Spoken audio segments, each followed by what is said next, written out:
go ahead and get started. This is the July ScPrime community meetup for the month. And today we're pretty excited because we're going to show you at least the very early inklings of this new product that we've been talking about at length. And this new product is called the RelayerXM. You know how we operate around here. We don't really ever do surprises. You guys always know in advance when things are happening before pretty much everybody else. That's sort of an incentive for you to stay involved in the Discord and in the community and so forth, because we're always very transparent about stuff and, you know, where we're at and so forth.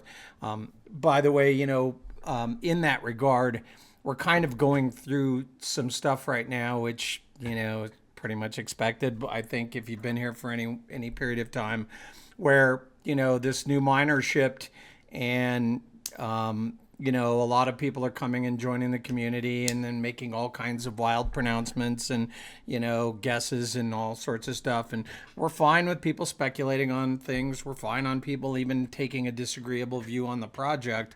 What we're not fine with is people showing up, obviously, and, making grandiose statements about things as if they're factual and not having really any info. And why that's really so challenging here, and why I think we're really pretty sensitive about it, is because we're so transparent, and we've been so transparent since the beginning. And so, one of the things I'd like to run through really quickly on this is about this new mining situation. Several months ago, actually I'll go back a little ways because it does stretch back. If you followed much over the last couple of years, we've had challenges with proof of work mining. We've had various kinds of things, and they all stem from the way the project started and how we came out of the other project. But the situation was, I posted actually in the channel, I said, there's a real opportunity here for a mining manufacturer to come along. And I thought Goldshell might have been the one to do that, right? And I talked with James at length about it. And I said, there's a real opportunity here if you just, take advantage of it. You really... Anyway, what I said was I said, you could actually release a miner into this community right now, and there's a real good opportunity from the price perspective, because the coin is way undervalued to what the comps look like, and they're way undervalued to what the development that we put in on it, and way under, comped to everything else in the world. And, so there's real opportunity for people to, essentially get a miner on the market and then, work on marketing and market making and essentially influence the sales of your own units. There's nothing wrong with that, by the way. I mean, I guess somebody might say, well, wait, are you saying they should, manipulate price and, get people to buy? And so, no, that's not what I'm saying at all. What I'm saying is that the coin and the project and everything is undervalued because nobody knows about it. So if you show up and you're a mining manufacturer and you decide you're going to do whatever, you get the project some recognition and you do some, work in that regards, the coin price is just going to naturally follow along. And if you decide to do some market making on exchanges and so forth, that's, up to you. And so the opportunity exists. And I think we're starting to see that play out now all of a sudden. So because Bitmain came along, they approached us. They offered to do something with us. They had this miner that was sitting in the warehouse, so it's sort of a perfect opportunity. We spent weeks talking with them. We spent weeks talking about doing a memorandum of agreement, some kind of an back and forth. And ultimately, we just decided a straight cooperation was going to work, and it was fine.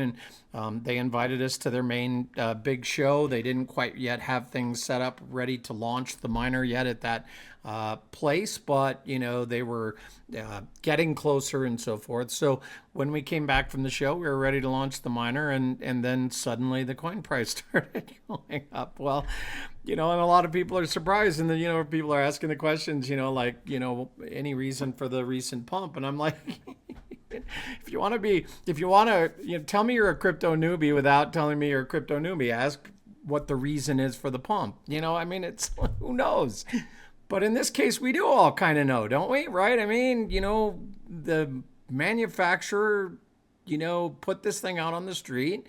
mining KOLs and these YouTube sites started talking about it. People that never heard of us started hearing about us. People that said, geez, this is a brand new, project in all, intents and purposes. And here's this brand new miner. And, who knows what's going to happen with ScPrime? Who knows if, it's a real project or just a scam rug pull or whatever? I don't know, but it does look like a brand new beginning to a mining algo and regime. So looking at charts for the last like 9 years, you can go back and see what happens to, charts and projects where new ASICs get released from Bitmain, and it's just what happens. I don't, know how else to describe it like that. So all the people that are looking kind of wide-eyed at us and, asking the question, I just kind of sort of, loll at and say, welcome and have a good time here. But anyway, that's the situation in the miners on the street now. And as part of the transparency, one of the things I want to say is, when they put this miner on the street, they told us right out of the gate how many they have in the warehouse, and I relayed that to you guys. It's 5,000 units. And if you remember, if you're somebody who goes all the way back with the project, you can remember back with the leader of the other project. One of his big things is that these mining manufacturers wouldn't tell him how many units they were putting out, and in fact, what ended up happening was his worst nightmare, because he got all up in arms because Bitmain actually released an ASIC on his chain, a very low efficiency unit, but they didn't put that many of them into the into the world, right? It was several thousand, but it wasn't some crazy number. What happened next was crazy, and that was this weird InnoSilicon launch that came along, and they dumped 16,000 miners on a project that couldn't support it, and it was insane. And so his thing about mining manufacturers not cooperating or communicating with projects came fully to fruition. But I don't know that it had to go that way. We don't know if he was reaching out to people like that. So in any case, InnoSilicon did prove to be kind of a horse shit manufacturer, and they did do a lot of bad things on Saya. And then ultimately, when we tried to communicate with them, they were just completely and totally dastardly with us. So, and then ultimately, we saw what happened with them, and this may or may not paint up. We'll see. Sometimes it does quick, sometimes it doesn't. But the deal is that we saw what happened last 2021 when, the coin price did finally start to shoot up.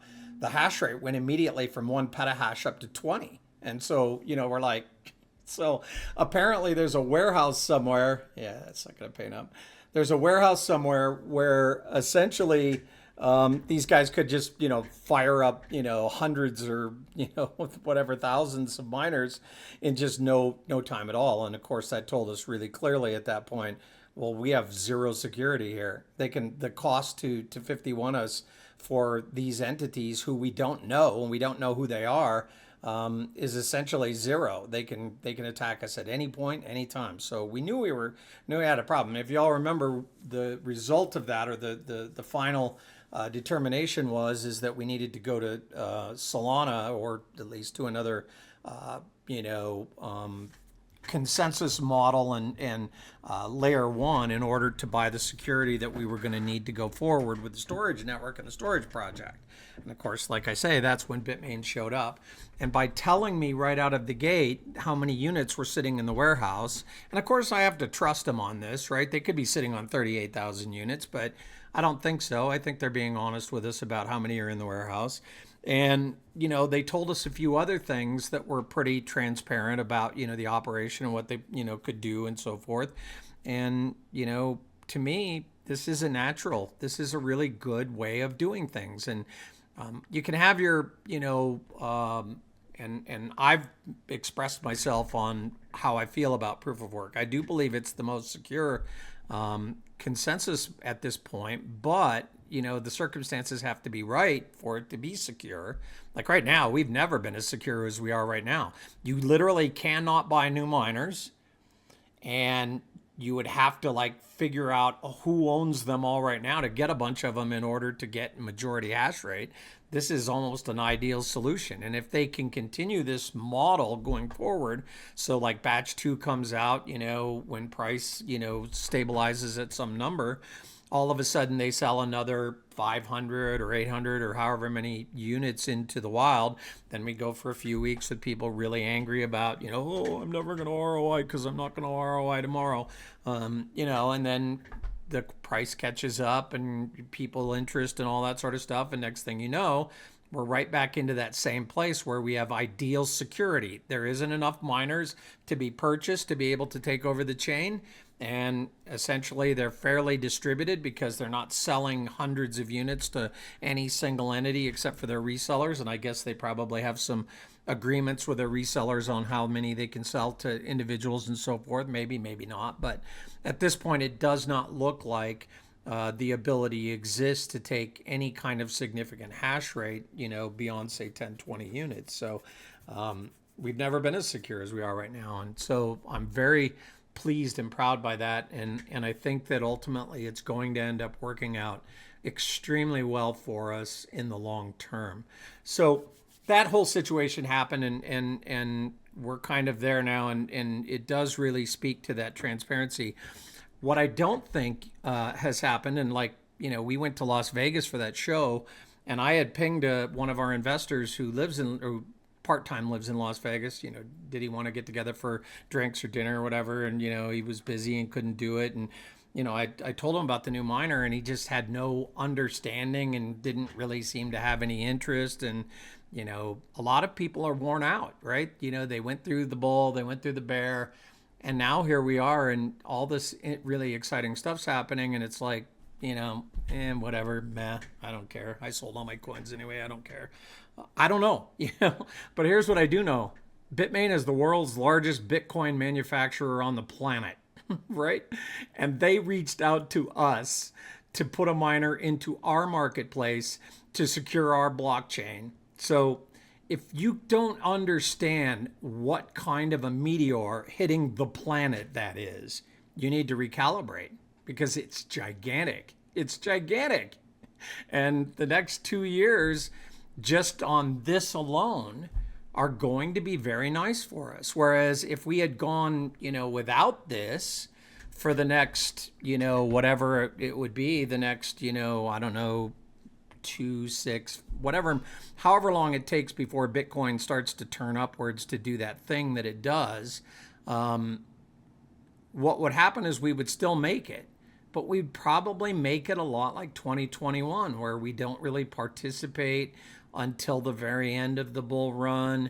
Then people start to recognize maybe this RelayerXM or whatever. And then, we get a bit of a pump and run up and people get interested and the DPIN takes off a little bit. We get more storage providers, more storage on the network, whatever. But it probably would have been a lot more muted. Right. And it probably wouldn't have gone as far. And, who knows how it would have played out. Whether you should buy a miner or not, I don't know. I mean, I've got one down in the basement and I've spent like $600 above and beyond the miner just on, like fans and toys and shrouds and hoses and all this other crap. And I don't even get to keep the coins. The coins, I'm paying for the electricity and all this other crap, and it's all the coins are just going right back to the project. So, but I'm having fun with it. So,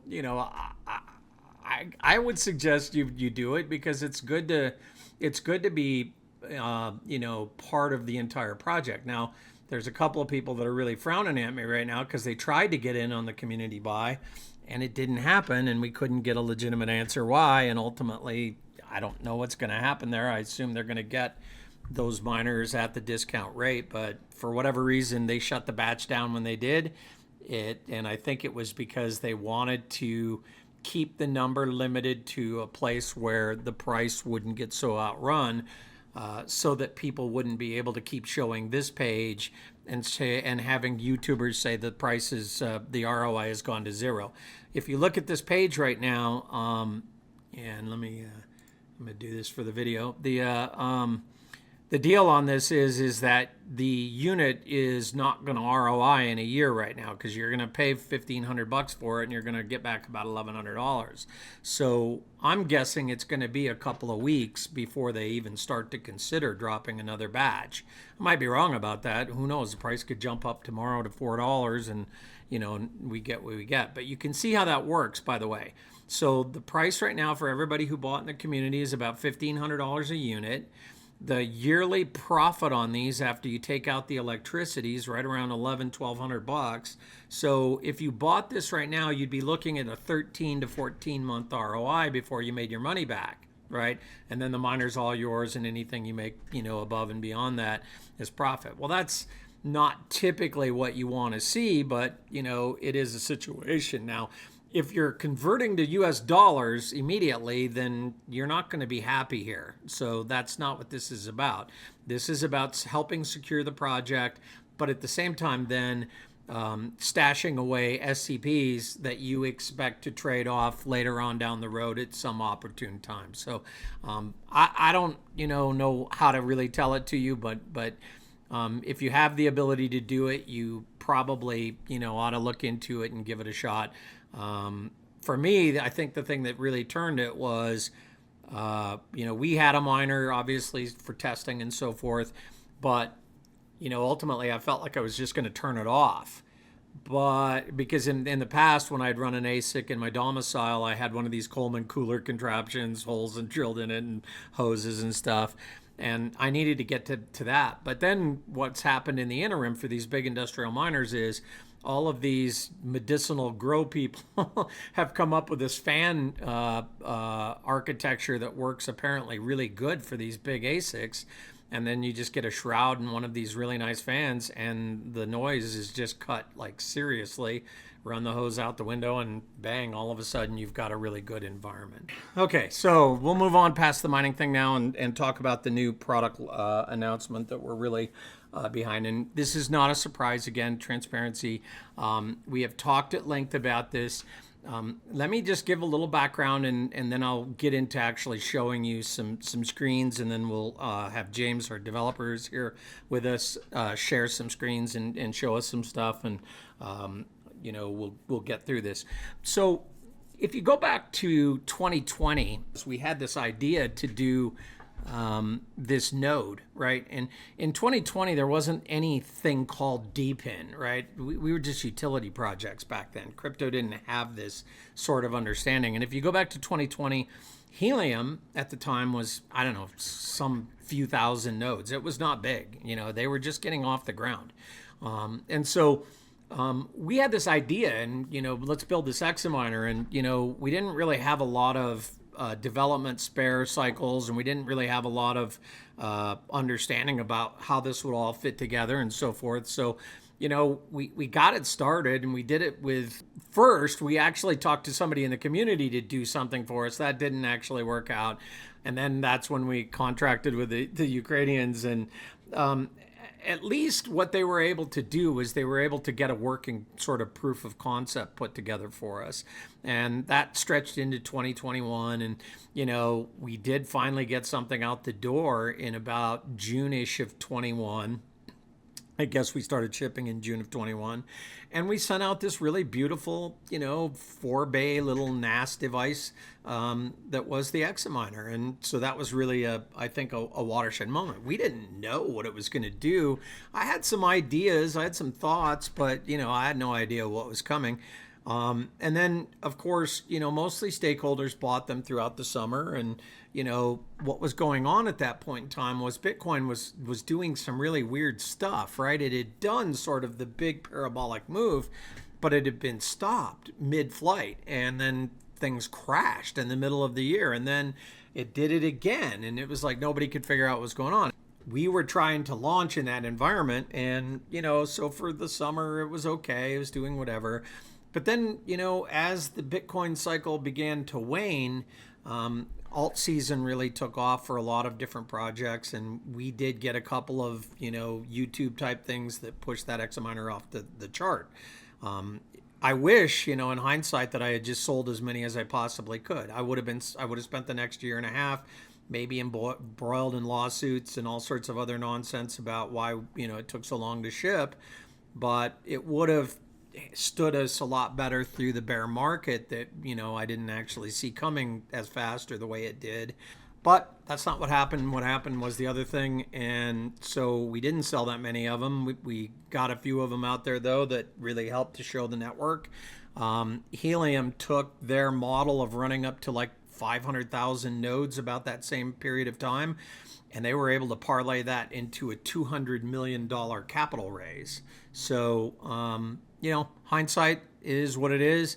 But the reason why I tell that tale is because, it's probably accurate to say we didn't really see it fully correctly either. We should have built this thing that we're talking about today back then. But of course, back then, the relayer wasn't really as full-fledged as it is today. The relayer was not really ready for production at the same time that the XM miner was ready for production.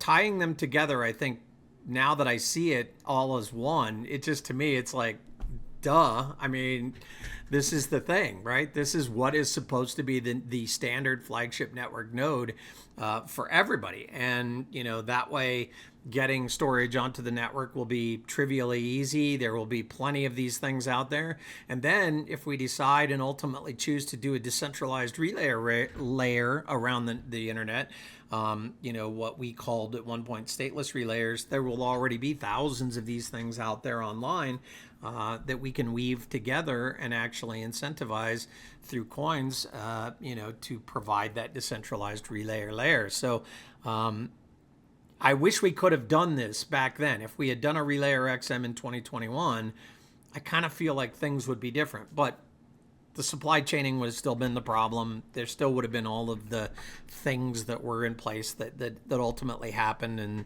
so it's fine that it didn't happen. We're here now. And the good news is I think that we've had plenty of time to really flesh out the relayer. The relayer works beautifully, and people that are using it right now in production are very excited about it.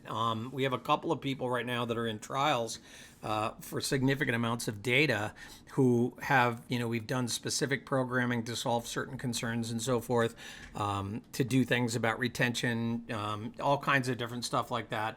And it's just working well. It's working very well. What we've done is we've put together this thing called RelayerXM, which is about to become the flagship, model that goes out there for anybody buying a node on our network. Whether or not we continue to offer straight flat licensing is an open question at this point. It probably is not going to continue. It's probably likely that what we will do is seek out a couple more manufacturers to build RelayerXMs, and there will be 2 or 3 places, maybe 4 or 5, I don't know, but there will be, vetted people who actually can build this device, and then that's what you'll end up, buying to be on the network. The support on the XM fulls is just insanely stupid. It's, anybody builds anything under the sun and then comes in and complains because they can't get it to work. They don't even understand Linux, and yet they built a Linux box, and, it's just been not really a positive experience for everybody involved, to be frank. I'm not saying we don't have a good 400 or 500 XM full people out there doing a great job with, full licenses. But at the end of the day, it just hasn't been worth the cost. So there's a pretty good chance that this is going to be the only way to get onto our network going forward. Okay, so what is it? Well, okay, so RelayerXM, it's all right there in the name. It's the relayer tied with an XM miner. And the story here is that everything that we've sort of done over the last several years has been very Docker-centric, right? The deal there is that with the relayer and the XM miner all self-contained into a single unit, what happens is you'll buy this unit depending on what your need is, and you'll have the other one automatically. And so a lot of people will come in and say, well, we really want to be a node on the network, so we want to put an XM miner together, and so this is going to be the device, and they'll get it, and then they'll say, well, hey, what's this relayer thing?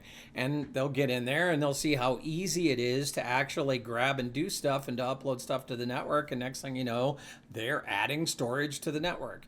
At the same time, one of the problems with this kind of device, if you remember what the XM miner looks like in the current incarnation, it's a Celeron processor. It's 8 gigs of memory. It's a really low-key environment because it doesn't need to be any much more than that for the Examiner. Well, this device is actually, let's see if this pulls up. This device is an i9-13900H. This is a powerful CPU, right? This has a whole bunch of cores on it. 20 physical cores, right? And essentially what you're looking at is 30,000 pass mark. And if you go and you look at the XNS website, what you're going to see is that we sort of ask for 10,000 pass mark. So this thing goes way past our minimum requirements, and it's a tiny little box. I've showed the pictures of it, and we'll obviously show some more pictures on our website and so forth, but soon you'll be able to have them. But it's a tiny little box, but that shouldn't discourage anybody who's an SME, who even some enterprise environments, but anybody who really wants to put this into play. This is an industrial unit, right? The networking on it is insane. It can go up to 10G. So, you have a device here that can be a full-fledged relayer. So the Examiner owner is going to buy it and take a look at it, and they're going to say, well, I don't know if I really need all this or not, but let me just go ahead and get started. So in the dashboard, you'll click on it and here we go. Okay. This, like I said, this demo may give us some grief. It may not. We'll see what happens. But anyway, it's, the Examiner now that you've come to know and love with the new UI and so forth. And all of the stuff is in here that you're used to. All of the tabs are here available, and it's just an Examiner. So you have all of that available, and if you want to set it up. Because it's based on the Docker container strategy and what we're doing going forward, the nice thing about this is that internally it has 3 M.2 ports, right? So you're going to be able to stuff a pretty large M.2 drive in there if you just want to have 4 terabytes of regular SSD NVMe, or if you want to drop in an enterprise grade SSD and pay a lot of money, you could do that and get 7-8 terabytes in there. It's got USB 4.2. As well as some USB 3. Right now, this unit's hooked up to an Oracle device, so you can. In my case, I can plug in 4 platters real easily. This Aura goes slick because it doesn't have trays. You just plug in a 3.5-inch platter and pop the door closed, and bang, it works. It's solid. It's really great. So you can put a little MyBook on it. You can put any external storage that you have on this thing, and it's the Examiner that you want and you need, and so forth. So this is sort of a real good way for us to sort of bound what we want to see out of an Examiner environment from a support perspective, but it still allows you a ton of flexibility in terms of what you want to add on to it in order to take advantage of your own environment and what you foresee the future being and so forth. Now, the other thing about this Examiner side of the house is that there's nothing, so inside this device, and it really is tiny, it does have a one single slot, PCI slot, half height, half length. So potentially we could put a GPU in there if we wanted to pull compute off this thing and really get into the AI thing and blah, blah, blah. But that's not going to work. It just isn't, because none of the short height, short depth GPU cards that are out there right now are any good in the single slot version. You have to get into a double slot version, and then you can get one NVIDIA model that's pretty reasonably decent, but it doesn't fit inside the device. So it's not going to do it. However, there are a lot of these external GPU configurations, so it's potentially possible that we will be able to add on some kind of a GPU piece afterwards, and then once we add on that, then potentially you can get involved into the compute and AI and all of the stuff that we're talking about, there. I think right now that market is really trying to sort of sort itself out, and people are over provisioning, and, GPUs are really expensive. And it's just, I think right now it wouldn't be the time to do it. Maybe it could pump the coin price a little bit more, but I just don't think it really makes a lot of sense. More likely, what I see for the Examiner is that because this thing's going to be populated with all of this heavy-duty NVMe inside, it's quite likely that what we're going to find is we're going to find with this fast network and with these M.2s that people that put these things into place are going to have the ability, right, to actually create what will ultimately look to the relayers like a different sort of stratum of Examiner, right? So what do I mean by that? Well, let's say, we take average Joe Examiner, user right now, and we go out and we look at their installation. There's a better than average chance that their upload on their network is not very large, right? That it's probably going to be 30 to 50 megabit and, it works and it will be fine for data pieces to go up and down and so forth. But let's not, fool each other. The deal is that that installation is not going to be ultra high performance. We could actually stratify this so that in the relayer it actually says, well, give me all of the nodes that have X for internet performance, and ultimately we can even highlight this specific NVMe based storage and then ultimately have the relayers select that separately, right? So if like a customer needs ultra fast performance, they pick only nodes that have greater than, say, 1 gig internet as well as all NVMe storage, and that just creates a lightning fast environment. And what we can end up doing then is we can then end up paying the Examiner user in that specific configuration more money, right? So you make more for provisioning a higher end unit, right? So that's a potential thing with this device, and I really see that as being part and parcel of what we're going to end up doing here. Look, the whole Examiner network right now and our erasure coding and the way that the relayer works and the way our network actually works is already blindingly fast. We've already determined that there are places where people like AWS and Wasabi need to use the snowball configuration, right? Where they send a device out to the customer to load up the data locally on a fast connection before they could take it up to the data center and then offload it there. There are probably a significant percentage of those snowball requirements for those guys that we don't have to do because our parallelism on our network is actually fast enough to make that snowball need not as much. Now, if you're somebody that has, like, let's say you have 500 petabytes and you need to get it all uploaded to our network, yeah, you're probably going to want to do a snowball, and we'll have a name for that. We will have a feature that we're going to announce and launch later on this year for that. It's already operable, by the way. We've already proven, right, that we can take and do multiple databases behind these relayers so that ultimately the data could get uploaded to a database in a relayer configuration on a very fast internal network, and then just hand over the data database behind it, and then we take that and provision it somewhere else, in order to get it offloaded to the network ultra fast. So that snowball thing can work for us, and so that ultimately will be part and parcel of it. But anyway, this Examiner should actually help even negate the need for that even further. So, okay, so that's the whole Examiner side, and there's not anything really, too interesting to look at here. I'm going to go back to the dashboard really quick, and I'm going to talk really briefly about something else, and then what I'm going to do is ask James to share his screen. Apparently on stages you can only share one screen at a time, so I'll shut down and hopefully he'll be able to bring his up. What I want to show you here, so in the RelayerXM, essentially this is going to be your control panel, and you can see some very basic things about the devices. You can get in if you need to configure your ports or whatever.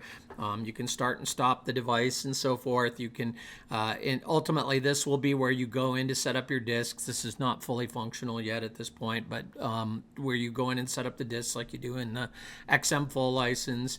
And then of course, the relayer setup and so forth. We'll look at the relayer here in just a minute. But what I want to show you is sort of this other thing that's in the middle, and then that's when we'll transition over to James. Hopefully this will pull up, and if it doesn't, then we'll transition right to James. So What we did here was our product designers came up with this idea of essentially, if you're familiar with Home Assistant, I think that's really the best analogy here. And with Home Assistant, what happens is you set up this sort of environment, and then everybody under the sun can manufacture or build or develop little add-ons that can be bolted on. So for instance, if you've created something to turn lights on and off, and you have a little device that you hook up to lights that's network capable, then you just plug that into Home Assistant software wise, and there it is in your control panel, and now you can control your lights from the same place that maybe you control your stove or your air conditioning or whatever. So, that model is kind of what we came up with. And the neat thing about that model is that actually our tools live in that model, right? So when you buy one of these devices right out of the gate, the Examiner and the Relayer will already be loaded up and set up and ready to go for you. You don't have to use either one. If you choose to buy it just for the Relayer, you don't have to use the Examiner, but you can do whatever you want to do. So those two will show up automatically. You can see a couple others under the official, the web wallet, for instance. This Relayer Salma mount, we'll talk about that, and James will probably give us a little bit of a peek at what we're talking about there. We can install the map and be able to take a look at the stuff that's going on there. I don't know if this is going to blow things up. Probably will, but if not, so now we have a kind of a configuration here for that add-on, and now that add-on's in place. And if we set it up and then go back,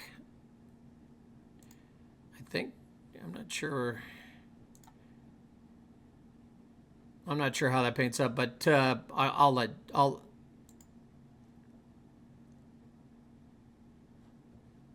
okay, where do I go? Right here? Sorry.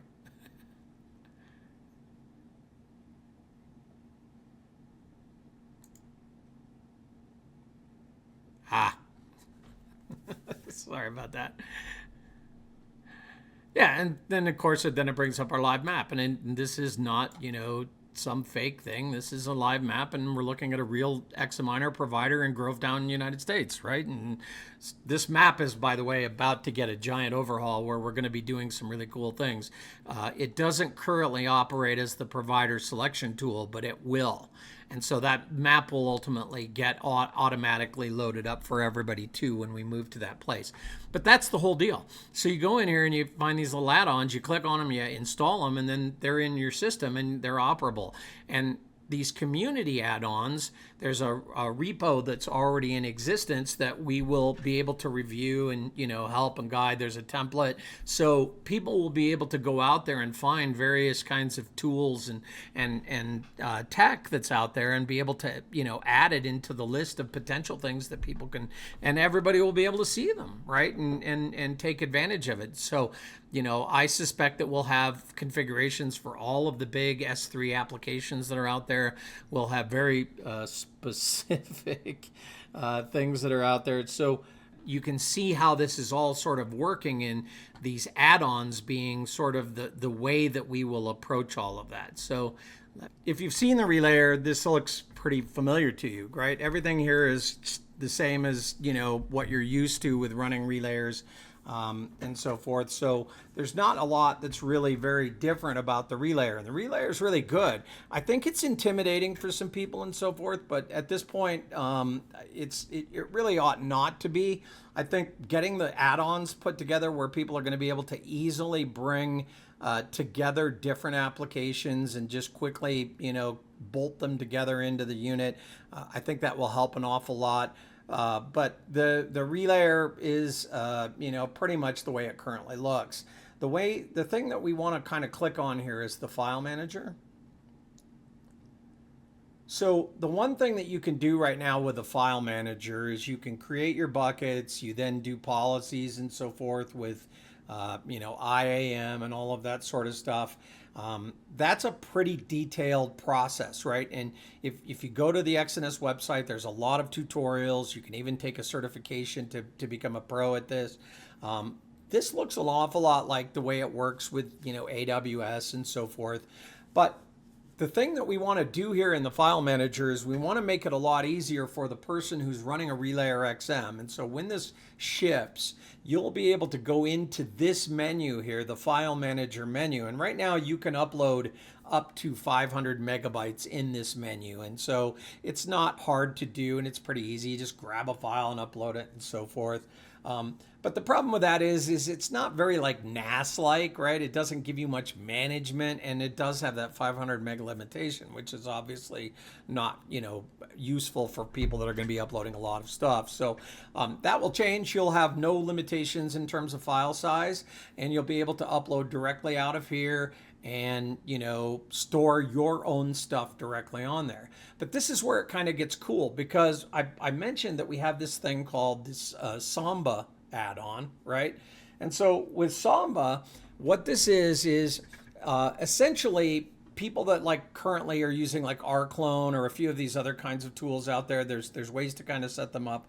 But what happens with Samba mounts is that this little shim essentially makes a mappable folder. It turns it into a shared network drive, right? So on your own personal network, and if you have a Windows network or whatever, you can end up mapping this drive and having it available to all the other computers on your network. And the thing about this drive, this mappable shared folder is that anything that goes into it goes immediately into cache and gets uploaded into the network, right? But in this folder, you can make subfolders, you can do directories, you can do permissions, you can do, labeling, you can do subdirectory, you can do all the stuff you want to do to organize your files, right?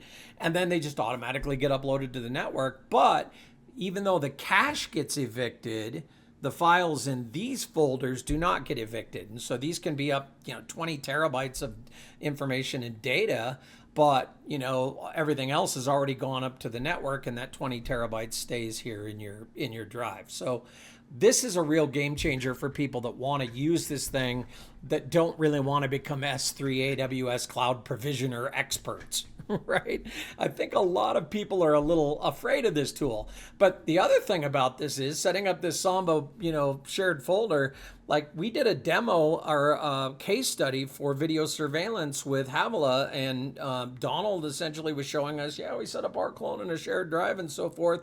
Well, this is automatic, right? So if you're somebody that's running a Windows-based video VMS software tool for multiple cameras and so forth, and it doesn't actually talk natively to S3, you can just buy one of these RelayerXMs, plug it in, and bam, you're ready to go. All you have to do is point your VMS at this folder and you're set, right? You don't have any extra work to do at all. So this has made that process of being able to upload to our network pretty seamless and pretty, plain for, mom and pops, for people that are just nodes on the network, for SMEs.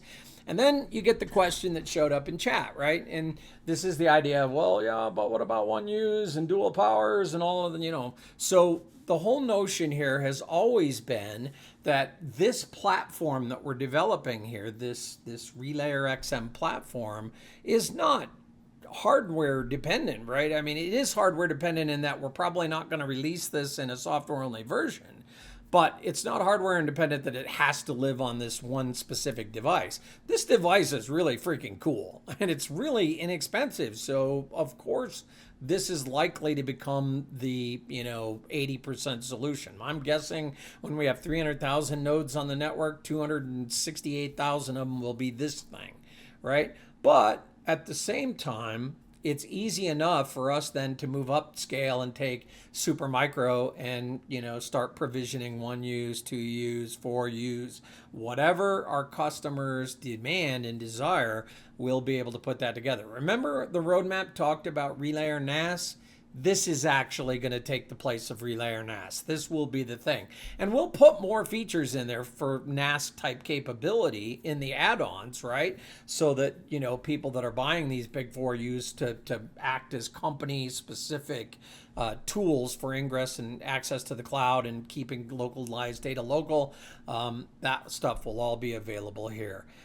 as well as having a lot of just regular kind of consumery type stuff, right? For people that just want to, fuck around and find out. So I think this is kind of, that deal. And the interesting thing, it's July, right? It's June-ish, July, right? Right before the Bitcoin parabolic. So if we would have released the Examiner in July of 2020, right, I think we'd be in the same place we are today. And it's quite possible that had we released the Examiner in 2020, we might have gone a lot farther. We might have gone the way helium went, right? We might have been in that level of place. Well, it didn't happen, right? Who cares? It happened. It didn't happen. It happened the way it happened, but we're here now. And we're ahead of the Bitcoin parabolic. We're ahead of alt season. We're ahead of everything that's ahead. And we've got Bitmain in front of us. So this device is a game changer. It just flat out is. It's not terribly expensive. When you end up out the door, you're going to end up being able to buy them in the $1,000 to $2,000 range, and essentially you're going to be able to set these things up. If you're a partner, you're going to be able to just provision them like crazy for your customers, and ultimately have everybody running Examiners so that they can lower the total cost of ownership. So that's the brief demo. That's the discussion about what it is. You guys are always early. You're always on the front end. Essentially, what I'll do is start looking through the chat really now for some questions. I do believe I had one other thing I wanted to cover, but I'll have to think about it and see if I remember it. But let me read through and see if there's other questions. Okay. Answered that. Not really related to the MT. MT is itself, it's its own thing. MT is a data center specific device. It's for people that are essentially going to provision relayers for other people. This is for people that want to run relayers and can run relayers. And I think we're making running relayers so lead pipe simple that it's really kind of hard to see how 90% of the people don't run their own relayers. Still think there's going to be a reason for MT. Still think that there's a reason for centralized data centering, but this is not that. Yeah, so right now I'm forecasting the third week of August for ship date on these. But what's going to happen is that they are going to end up in the store next week. So there will be some, pre-sale pricing. There'll be some bonusing. There'll be some specialized things going on. And it will be a first come, first serve type thing because we aren't, going to order 80,000 of these things out of the gate. So I'm guessing it will be a kind of a rolling launch where, the people will buy into the first batch, will sell out, and then, those will ship sometime in August, and then we'll get some more, 30, 60 days later, and blah, blah, blah, blah, blah, blah. So if you're interested in this device, definitely Monday, you're going to be able to queue up and make a purchase.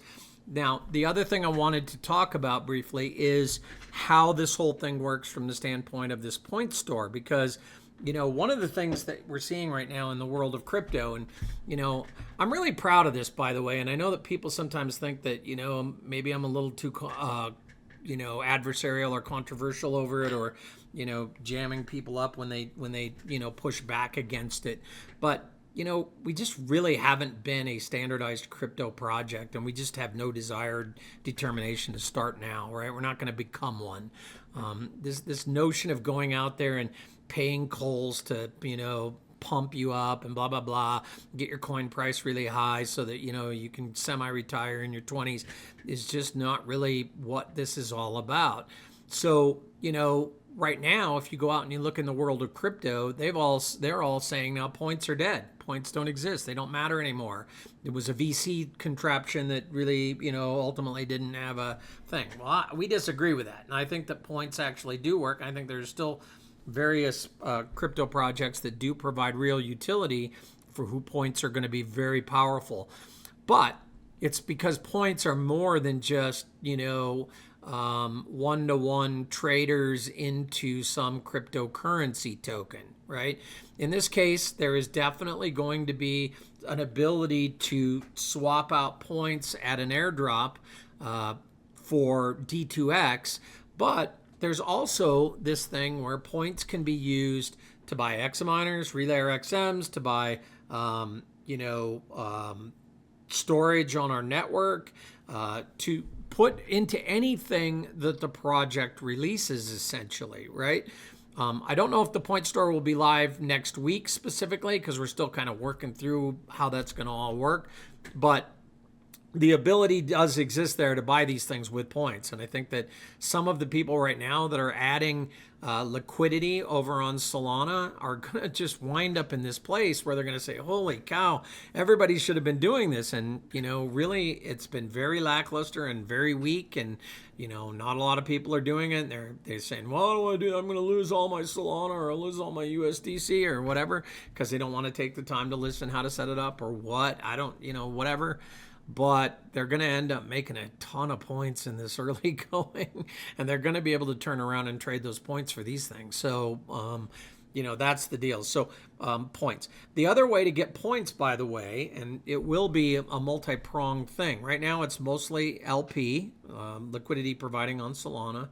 But the ability to gain points is also going to be through selling storage, for instance. So partners are going to gain points. So some of our best partners will go above and beyond and end up generating a ton of points on their account. And they can turn around and convert those points back into things, bonuses that they give to their customers. They can pay for storage.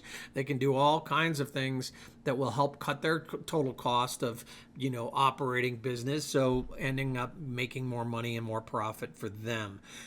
You'll be able to get points for, running the XMiner side of the house. The incentives that we're currently offering are slowly sunsetting. Anybody that's running an XMiner knows this. You can see it on a month-to-month basis that it's slowly going down. Soon it's going to go away altogether, but it'll be replaced with a points aggregation. And then the points will show up in the console.xns.tech. And when you're there, then you'll be able to swap the points or use the points to pay for storage or use the points to do whatever you want to do with them on the network. So that's the story. And let's see what else. And yeah, there's so many things going on here, and we're such a small team. We're so underfunded, and we just have had such a difficult time getting the resourcing we need to do, even though we've been putting out great product after great product and really doing, I think, a stellar job of getting this thing really positioned well to just take off as we go to market. The one thing that's been sitting back there that I know I need to get out of the way, I want to get a merch store set back up, and really get a ton of really cool new merch out there that people can pick up and rep at these conferences and so forth. So that's coming. It's just, and obviously, we did have I think we had something like 4,000 of those blue soft helmets, but they all got discarded and left behind in Las Vegas. So I'm sorry about that, but it happened. Anyway, merch is definitely a thing. Yeah, I do have a surprise announcement, so I'm going to go ahead and talk about it. And in fact, actually, something happened today that made it even more real than it was this morning when I woke up. So part and parcel of this whole process with Bitmain is that, when you're allied with the world's largest Bitcoin ASIC manufacturer, they know a lot of people, right? And so one of the things that's happened is they did set up Antpool. And so at, some point of their own choosing, and I don't know when it's going to happen, I think they're just kind of letting the community pools right now do well. And so DX and ScPrime pool, let them, get theirs first. I don't think they want to be intrusive right now in the community and come in and say, well, we're Antpool, so, we should get 100% of the hash rate. So, they're holding off on getting that launched. But at some point when things start to really balloon and explode, Antpool will show up here on our chain. And if you remember, Antpool started out of Bitmain. They aren't owned by them anymore. They are a separate entity all unto themselves. I think there's still some ownership interest, but they are a different entity. Same thing happened with an exchange. And so we were approached by the folks at an exchange to set up, a listing there. And we said, well, we've had some challenges with exchanges. We also haven't had enough money to finance exchanges. And they said, that's okay. We'll waive some of these things for you as long as you're going to do certain things and certain things are coming forward. We said, yeah, absolutely. Tell us. They told us, said, yeah, we can make that happen. And we came to an agreement. and a done deal, and I've known for about a week and a half that the new checks will be Coinex. And Coinex, I think right now is like number 55 or 59 or something like that. I don't know what it is on the coin market cap thing. But it's perfect for us, to be frank, as far as adding a new checks to us. We couldn't support Binance right now. We just couldn't. And we would be delisted within, no time at all. But we can support a good, solid mid-tier in the top 100. And here's the deal. If we get kind of, where you have Trade Ogre, and some people do like Trade Ogre an awful lot, but there are some people, especially in the proof of work community, that are a little bit frustrated. So whatever, we'll have another option for them. Plus, it's another bigger option that will have more pairs and more things. We've talked to them about potentially doing this deal where they actually run the Solana pair on their site as well, which will make bridging even easier, where you might not have to actually use the transporter. You can actually do it over on the exchange itself. So that'll be a secondary thing. Today, the engineers over there, they've been on vacation, so it was like, you can announce it. It's a done deal. We're going ahead with it. My engineers. So today an engineer showed up, but the problem is that on Monday, my lead developer in charge of blockchain went on vacation. So, he started asking a bunch of questions, but I don't think the integration is really all that difficult. They already have Siacoin. We're running the same blockchain. So at the same time, I think we can end up in that situation. So I really feel good about this, not because of the name of the exchange or who they are or what they are or whatever, but because of the positioning and what it does to buttress this current thing that we're doing with Solana. Because I think what we're going to see happen over the next 2 to 6 months is we're going to see a lot more liquidity flood in all across the entire, ecosystem. And ultimately, what our main goal is to drive as much liquidity as possible to Solana. And the reason is because if we can get a lot of liquidity on the Solana side of the house, we'll have a much easier run at getting a Kraken or a Coinbase listing. And once we get a Kraken or a Coinbase listing, then it's all over, right? That's it. We're there. We've arrived. We'll get Masari. We'll get everybody else that we've needed to get.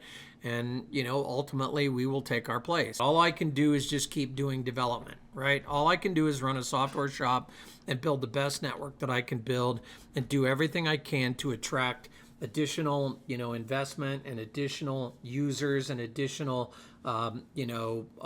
actual storage used on our network. And I think we're doing everything we can to do that. I think the RelayerXM shows that. I think that some of these people that are in trials right now are going to show it in spades. And it's just a matter now of continuing to execute. And I think that's what we end up doing. So anyway, there you go.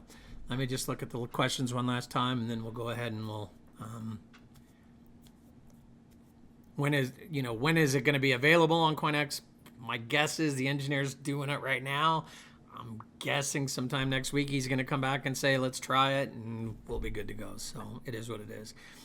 I'm not sure about the question about what exchange can I currently use my D2 coins for liquidity. I mean, you can use them on any Solana LP. So, right now it's Radium and Orca, I think, are the two, but ultimately Meteora is going to be there. You can stand them up in several pools that are already in existence. I think there's something like 30 pools right now on Orca, so there's all kinds of pools and so forth. So, yeah, that's actually, I wonder if we can get an SCP bonus. I've been kind of considering putting a little premium and points on people standing up LP on SCP over D2X because D2X has much larger TVL than SCP does. And that doesn't make any sense because SCP is going to be trading like crazy. So I would think people would be flooding into both of the coins right now. The D2X gives you the benefit that I think ultimately you're going to earn more points. So having LPs there right now, but I think we can tweak and tune that a little bit to get more liquidity flowing into the SCP side of the house as well. So Yeah, Coinex isn't available to US users. That's one of the downsides to it. But you know what? That's the case with everybody. And that's my point about Coinex, or not Coinex, but Coinbase and Kraken. We really need a Coinbase listing. And we never had a clear path to getting a Coinbase listing. Now we do. What happens is you see a lot of volume on Solana, a coin can get listed on Coinbase, right?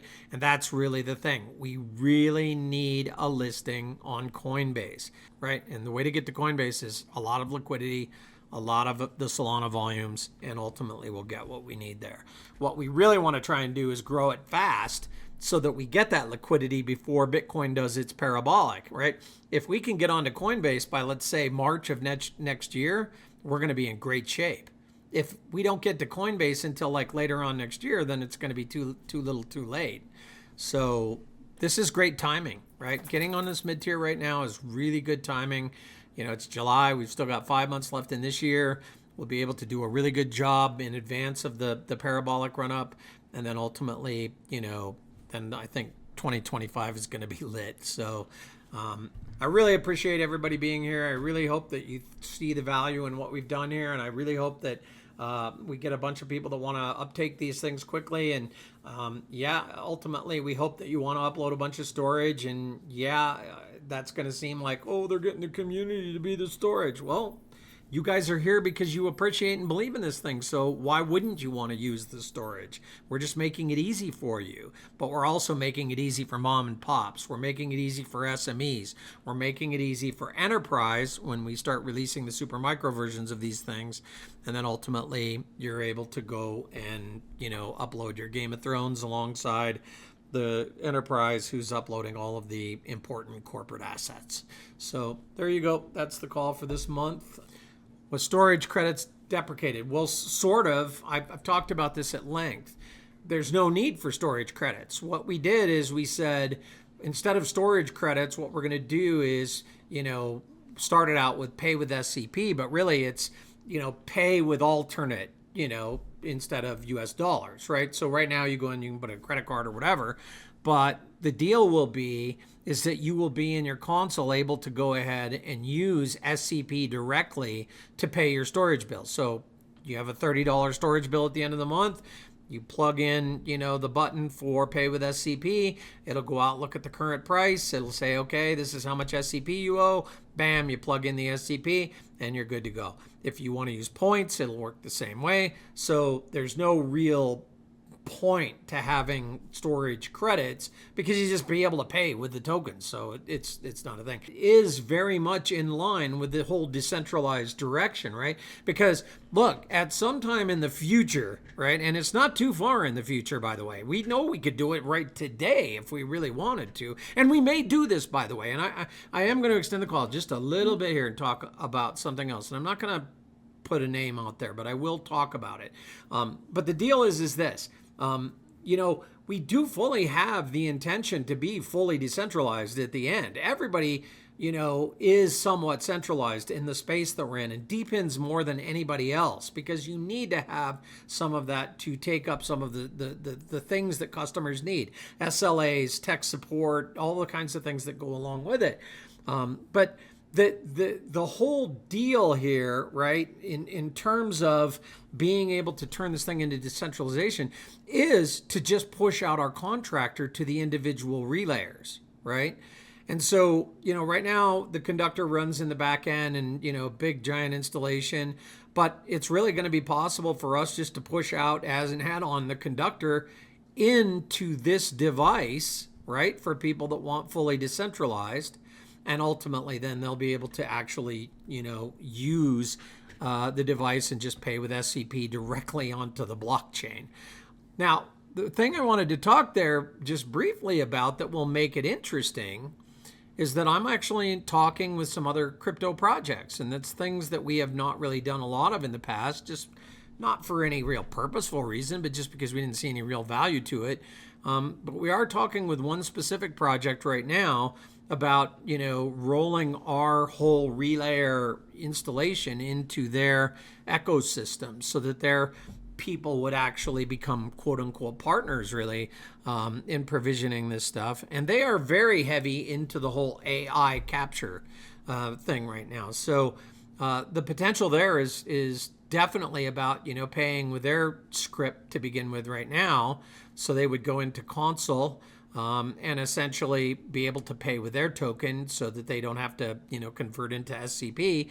And part of what's going to make that all possible, by the way, is being able to tie in these Solana wallets, right? To be able to just do direct swaps, right? For the stuff. So, I fully expect in the console when we fully implement pay with, right? That you're going to be able to go into your Phantom wallet and you're going to be able to say, well, I got a whole bunch of dog with hat. I want to pay my storage bill with dog with hat. So you go swap, right? And then bam, in the console, it converts it into something that we prefer, USDC, right? And then ultimately we're in great shape. Everything's done. You paid for your storage with your stupid meme.